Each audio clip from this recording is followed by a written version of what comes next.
एक व्रत आता है, सर्वश्रेष्ठ व्रत।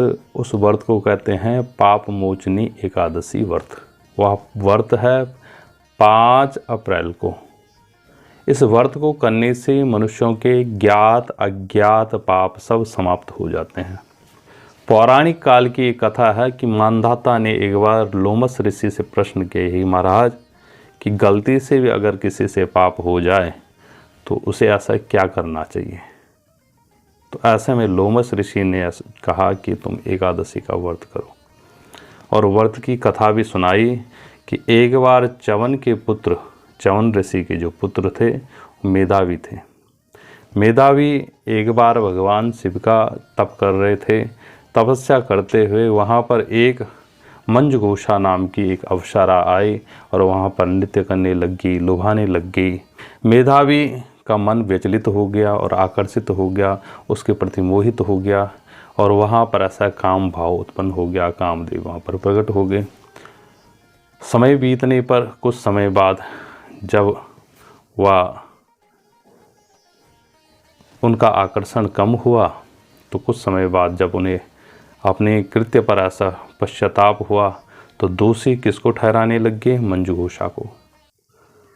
तो बड़ी क्रोधित हुई, मंजुघोषा को पिशाचनी होने का श्राप दे दिया कि हे मंजुघोषा, जा मैं तुझे श्राप देता हूँ, तो पिशाच हो जा। इस प्रकार जब श्राप दे दिया तो रुदन करने लग गई, पाँव में पड़ गई, बार बार क्षमा याचना मांगने लग गई वह अप्सरा।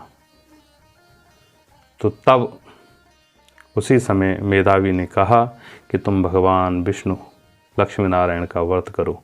वह पाप मोचनी एकादशी चैत्र कृष्ण पक्ष के दिन आएगी, तुम उस व्रत को करना, तुम्हारी ज्ञात अज्ञात पाप ताप सब समाप्त हो जाएंगे। मंजुघोषा ने यह ऐसा व्रत किया, एकादशी का, चैत्र कृष्ण पक्ष की एकादशी का व्रत किया, और इस व्रत में भगवान लक्ष्मी और नारायण का पूजन किया, विधि विधान से, श्रद्धा भक्ति भावना से व्रत किया, क्षमा याचना मांगी, तो उसके जीवन के समस्त पाप ताप सब समाप्त हो गए। वह श्राप से मुक्त हो गई, वह पुनः फिर अप्सरा जैसे सुख भोगने लग गई, पुनः अप्सरा बन गई। इस प्रकार आप भी इस व्रत को अवश्य करें। आपके जीवन के जितने भी ज्ञात अज्ञात पाप ताप हैं वह सब समाप्त हो जाएंगे इस पाप मोचनी एकादशी को करके।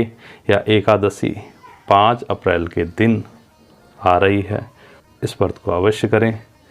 आपको एकादशी की शुभकामनाएं। जय माता की। हरि ओम नारायण।